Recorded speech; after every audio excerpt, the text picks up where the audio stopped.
Hola. Hi. Just the two of us. Hi, I'm Avalon. I'm Sabrina. And welcome to our channel. Welcome. Fun and Friends. We are currently reading The Vampire Diaries. The struggle. The struggle. Because the struggle is real. Every day. And this girl is going to give you a recap. Really short recap. Chapter 12 was really, really long. But overall, Damon got invited by the aunt's fiance for Thanksgiving dinner. And Elena sees him there. And they end up having dinner. And then Bonnie kind of goes into this weird psychosis, trance state. And she's like, you will die. You're going to die to Elena and whatever. And then she kind of just head face first into her dinner. And then everyone just kind of left after that. And the aunt at the end, when Damon was leaving, was telling Elena, like, you should really, like, date him. And when Damon came back, do you remember that part? And Damon came back. And, but Elena found that in the living room, which is above her room, is the old part of the original house. And that's the area he's not invited to. He's only been invited into the newer portion of the house. So later that night, she's in her room. She has her door open or cracked open. And she sees that Damon came back.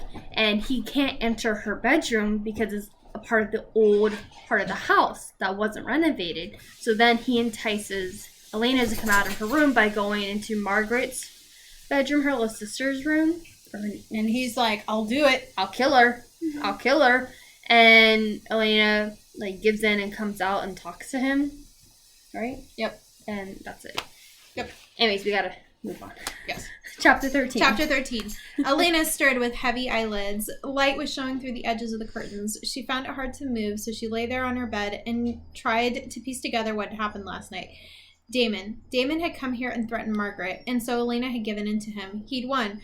But why hadn't he finished it? Elena lifted a languid hand to touch the side of her side of her neck, already knowing what she'd find. Yes, they were there. Two small punctures that were tender and sensitive to pressure. Yet she was still alive. Oh yeah, he bit her again. Yep. He stopped short of carrying out his promise. Why?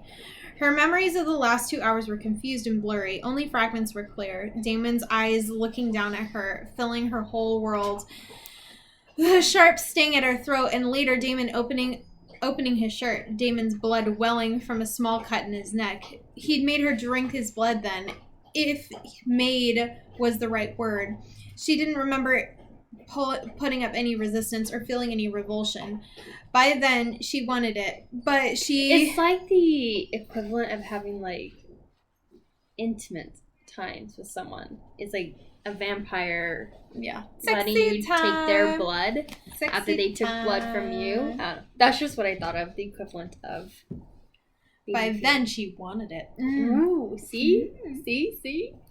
But she wasn't dead or even seriously weakened. He had made her into a vampire, and that was what she couldn't understand. He had no morals and no conscience. She reminded herself. So it certainly wasn't a mercy that stopped him. He probably wants to draw the game out, make you suffer more before he kills you.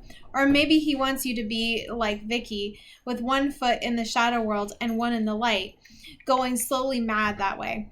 One thing was for sure, she wouldn't be fooled into thinking it was kindness on his part. Damon wasn't capable of kindness or of caring for anyone but himself.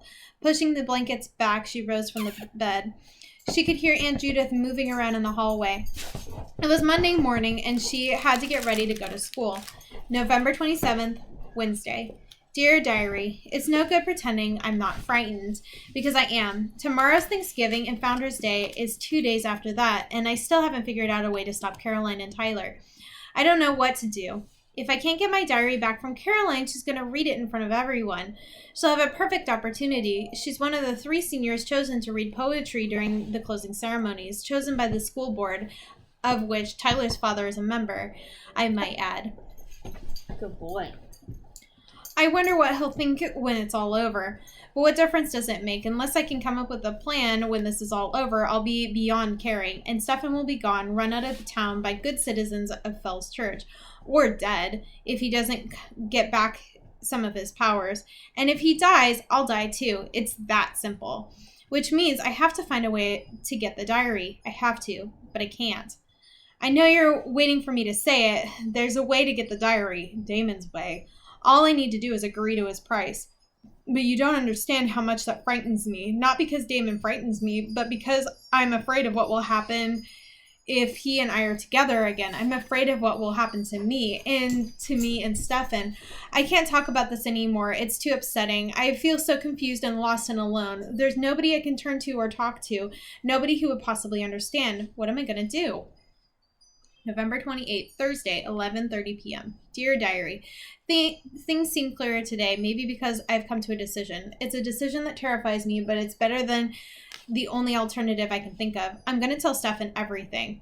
Finally. Jeez, took you long enough. Finally.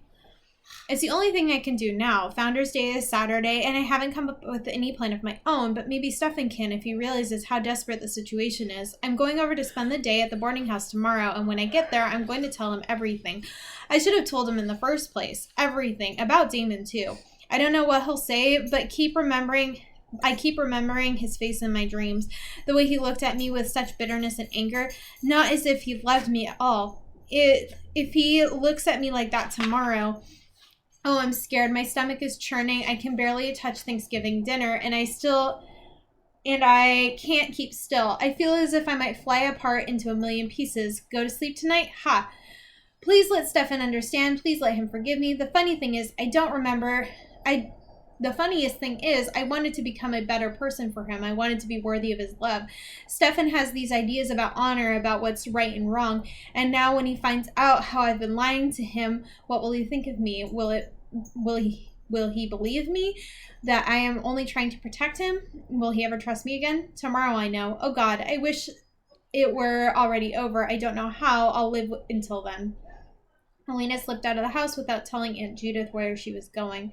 She was tired of his lies, and she didn't want to face the fuss there would inevitably be if she said she was going to Stefan's. Ever since Damon had come to dinner, Aunt Judith had been talking about him, throwing subtle and not so subtle hints into every conversation, and Robert was almost as bad. Elena sometimes thought he egged Aunt Judith on. She leaned on the doorbell of the boarding house wearily. Where was Mrs. Flowers these days? When the door opened finally, Stefan was behind it. He was dressed for outdoors, his jacket collar turned up. I think we should go for a walk, he said. No, Elena was firm. She couldn't manage a real smile for him, so she stopped trying. She said, let's go upstairs, Stefan, all right? There's something we need to talk about. He looked at her in surprise. Something must have shown in her face, for his expression gradually stilled and darkened. He took a deep breath and nodded without a word. He turned and led the way up to his room. The trunks and dressers and bookcases had long since been put back into order, of course, but Elena felt as if she was really noticing this for the first time. For some reason, she thought of the very first night she'd been there, when Stefan had saved her from Tyler's disgusting embrace. Her eyes ran over the objects on the dresser, the 15th century gold florins, the ivory-hilted dagger, the little iron coffer with a hinged lid. She tried to open that first night, and he slammed the lid down. She turned. Stefan was standing by the window, outlined by the rectangle of gray and dismal sky. Every day this week had been chilly and musty, and this was no exception. Stefan's expression mirrored the weather outside. Well, he said quietly, what do we need to talk about? There was one last moment of silence, and then Elena committed herself. She stretched out a hand to a small iron coffer and opened it. Inside, a length of apricot silk shone with muted luster, her hair ribbon. It reminded her of summer days that seemed impossibly far away from now. She gathered it up and held it out to Stefan. About this, she said. He had taken a step forward, then she touched the coffer. But now he looked puzzled and surprised. About that? Yes, because I knew it was there, Stefan. I found it a long time ago. One day when you left the room for a few minutes, I didn't know why. I had to know what was in there, but I couldn't help it. So I found the ribbon, and then she stopped herself and braced herself. Then I wrote about it in my diary. Stefan was looking more and more bewildered, as if this was not all at all what he had been expecting. Elena was groping for the right words. I wrote about it because I thought it was evidence that you cared for me all along, enough to pick it up and keep it. I never thought it would be evidence of anything else. Then suddenly she was speaking quickly. She told him about taking her diary to Bonnie's house and how it had been stolen. She told him about getting the notes after realizing that Caroline was the one who had been sending them, and then turning away, pulling the summer-colored silk over and over through her nervous fingers, she told him about Caroline and Tyler's plan. Her voice almost gave out in the end.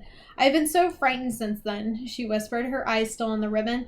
Scared that you'd be angry with me. Scared that of what you were going to do. Just scared. I tried to get the diary back. Stefan, I went to the Caroline's house, but she has it too well hidden, and I thought, but I can't think of a way of stopping them from reading it. At last, she looked up at him. I'm sorry. You should be, he said, startling her with a vengeance. She felt the blood drain from her face. But Stefan was going on. You should be sorry for keeping something like this from me when I have helped you, Elena. Why didn't you just tell me? Because it's all my fault, and I had a dream. She tried to describe how he had looked in the dreams. The bitterness, the accusation in his eyes. I think I would die if you really looked at me that way, she concluded miserably. But Stefan's expression as he looked at her now was a combination of relief and wonder. So that's it? He said, almost in a whisper to himself. That's what's been bothering you? Elena opened her mouth as if but he was still speaking. I knew something was wrong. I knew you were holding something back, but I thought... He shook his head and a screwed smile tugged at his lips. It doesn't matter now. I don't want to invade your privacy. I didn't even want to ask. But all this time, you were worried about protecting me? Elena's tongue was stuck to the roof of her mouth. The words seemed to be stuck too. There's more, the thought, but she couldn't say it, not when Stefan's eyes looked at her like this. Not the whole face was alight that way. When you said you needed to talk today, I thought you changed your mind about me, he said simply without self-pity. And I wouldn't have blamed you, but instead, he shook his head again. Elena, he said, and then she was in his arms. It felt good to be there, so right. She hadn't even realized how wrong things had been between them until now, when the wrongness had disappeared. This was what she remembered, and she felt the first glorious night when Stefan had held her, all the sweetness and tenderness and the world surging between them. She was home where she belonged. Where she could always belong. Everything else was forgotten. As she had in the beginning, Elena felt as if she could read Stefan's thoughts. They were connected, a part of each other. Their hearts beat to the same rhythm. Only one thing was needed to make it complete. Elena knew that, and she tossed her hair back, reaching from behind to pull it away from the side of her neck. And this time, Stefan did not protest or thwart her. Instead of refusal, he was radiating a deep acceptance and a deep need. She was already like kind of drained from Damon, and he made, I don't know. Feelings of love and delight and appreciation overwhelmed her with an incredulous joy. She realized that feelings were his. For a moment, she sensed herself through his eyes and sensed how much he cared about her. It might have been frightening if she had not had the same depth of feeling to give back to him. She felt no pain as his teeth pierced her neck, and it didn't even occur to her that she had unthinkingly offered him the unmarked side, even though the wounds Damon had left were healed already. She clung to... Wow, that healed fast. That was a fast turnaround. One day. Woo! Woo! She clung to him, then tried to lift his head. He was adamant, though, and at last she had to let him do it. Still holding her, he groped over onto the dresser for the wicked ivory-handled blade, and then one quick motion he let his own blood flow. Then Elena's knees grew weak. He sat her on the bed, and then they held each other, unaware of time or anything else. Elena felt that only she and Stefan existed. I love you, he said softly. At first, Elena, in her pheasant haze, simply accepted the words. Then, with a chill of sweetness, she realized what he'd said. He loved her. She'd known this all along, but he'd never said it before. I love you, Stefan, she whispered back. as she was surprised when he shifted and pulled away slightly until she saw what he was doing. Reaching inside his sweater, he drew out a chain he had worn around his neck ever since she had known him. On the chain was a gold ring, exquisitely crafted, set with lapis lazuli, Catherine's ring. As Elena watched, he took the chain off and unclasped it, removing the delicate golden band. When Catherine died, he said, I thought I could never love anyone else, even though I knew she would have wanted me to. I was sure that that could never happen, but I was wrong. He hesitated a moment and then simply went on. I kept the ring because it was a symbol of her, so I could keep her in my heart, but now I'd like it to be a symbol of something else. Again, he hesitated, seeming almost afraid to meet her eyes. Considering the way things are, I don't really have the right to ask this, but Elena... He struggled on for a few minutes and then gave up, his eyes meeting hers mutually. Elena couldn't speak. She couldn't even breathe, but Stefan misinterpreted her silence. The hope in his eyes died, and he turned away. You're right, he said. It's all impossible, because there are too many difficulties because of me, because of what I am. Nobody like you should be tied to someone like me. I shouldn't have even suggested it. Stefan, said Elena. Stefan, if you'll be quiet a moment. So just forget I said anything. Stefan, she said. Stefan, look at me. Slowly he obeyed, turning back. He looked onto her eyes, and bitter self-condemnation faded from his face, to be replaced by a look that made her lose her breath again. Then, still slowly, he took the hand she was holding out. Deliberately, as they both watched, he slipped the ring onto her finger. If it was made for her. The gold glinted richly in the light, and the lapis shone a deep, vibrant blue, like a lake surrounded by untouched snow. We'll have to keep it a secret for a while, she said, hearing the tremor in her voice. Aunt Judith will have a fit if she knows I'm engaged before I graduate. But I'll be 18 next summer, and then she can't stop us. I can't. This is too much. It's too much. No fucking way. Yeah. Not even 18. And No. No. But you do remember we had a couple of people who were engaged in high school, and they never lasted. And they didn't last. But I think there was one. Kayla. Oh, and her hubby, yeah. Yeah. They're still but together, other than that, like, I want to say there were like 3 or 4, and only one actually. And like, we all looked at them like, what are you doing? You need to go to college. What are you Experience doing? other people. Especially because most of them were like first time boyfriend, girlfriends, like high we were school like sweethearts. Anyways. Sorry, that just makes me want to throw up a little bit. Elena, are you sure this is what you want? It won't be easy living with me. I'll always be different than you, no matter how I try. If you ever want to change your mind, as long as you love me, I'll never change my mind.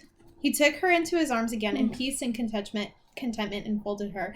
There was still one fear that gnawed on the edges of her consciousness. Stefan, about tomorrow. If Caroline and Tyler carry out their plan, it won't matter if I change my mind or not. Then we'll just have to make sure they can't carry it out. If Bonnie and Meredith will help me, I think I can find a way to get the diary from Caroline. But even if I can't, I'm not going to run.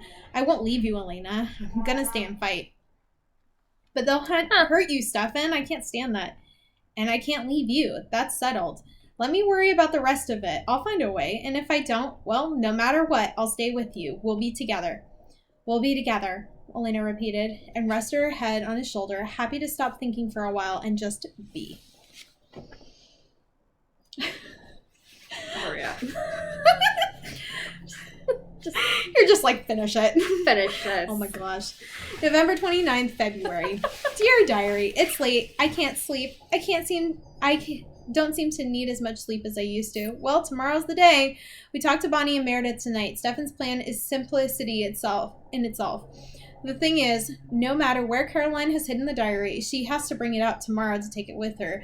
But our readings are the last thing on the agenda, and she has to be in the parade and everything first. She'll have to stash the diary somewhere during that time. So if we watch her from the minute she leaves the house until she gets up on stage, we should be able to see where she puts it down. And since she doesn't even know we're suspicious, she won't be on guard. That's when we get it. The reason the plan will work is because everything in the program will be in period dress.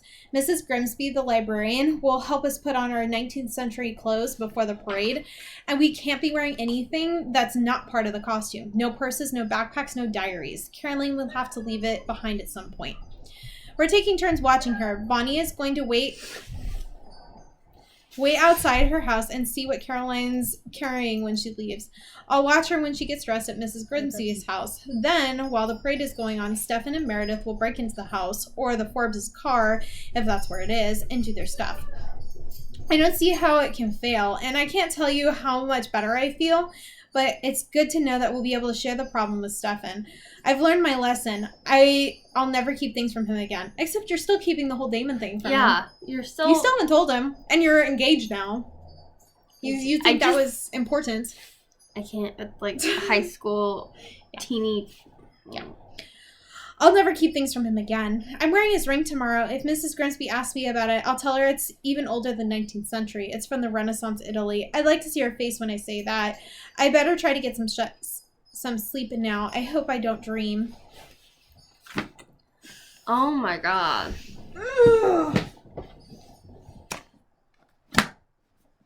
Boom. Boom. I think they're gonna find the diary at the last minute. All I could think of when they were like, oh yeah, no diaries, no backpacks, I'm like, stuff that stuff into your bra, stuff it into like your pantyhose, something. There are ways. There are to hide ways. A little diary. Oh yeah, it depends how big the diary is too. But well, if it's like the size of that book, I could totally like shove that into like some tights or something. Yeah. Yeah. It'd be fine. I'd make it work. Yeah. Even if she hides it, I still think that they're gonna stop her from reading it somehow. Well, yeah, I would assume so. Just, yeah. Considering there's so many more books, and it's not like they don't take place in Mystic Falls. Exactly. So, I mean, I feel like they have to. Yeah. Or something's gonna happen at the parade. Mm-hmm. I think Damon is gonna pop by and check on his brother and be like, oh yeah, by the way, I've been like draining your girlfriend. Like, I feel like that's gonna stir up a lot of drama. Because Elena's like, oh yeah, now I'm completely honest. I'm like, no, you havening. No, girlfriend, you haven't even told him like about his brother. About the brother, like that's the important part. That's the thing that's like the worst part, because he's coming to you at night and is in your house. It's like the equivalent of you sleeping with the brother. Yeah, you're no better than Catherine. Yeah, no better. No better. So, Oh, and you're gonna marry him. So we're repeating history here, like. We are. Yeah, we are repeating history. She's still sleeping with Damon, but technically she's getting married to Stefan. I say getting married. It's not gonna happen. It's gonna get called off, I think. I really think that they're not gonna get married. Well, I mean they're high school. Yeah. Like yikes. Yikes. I don't know. Anyways, tell us what you guys think in the comment below. What are your predictions? What do you guess? What are you feeling so far? Is there anything you want us to change or do better or work on, or if you have like, I don't know. Oh, I was called out. It's Connells. The O'Connells. McConnells? Yeah. Oh yeah, I saw that. Thank you for the shout out and correcting us. We appreciate it. We really do, because we were baffled. I was like, it's got a GH in it. Yeah, exactly. So thank you for correcting us. We do really appreciate it. We just are giggling at ourselves. Yeah. Because we should know this, but we don't. You didn't, and now we do. Yeah, I'm sleepy. So yeah. Everything's silly at this point. It is. Anyways, we're gonna go. But we hope you guys have a really good day. We'll see you next time. Yeah. Bye. Bye.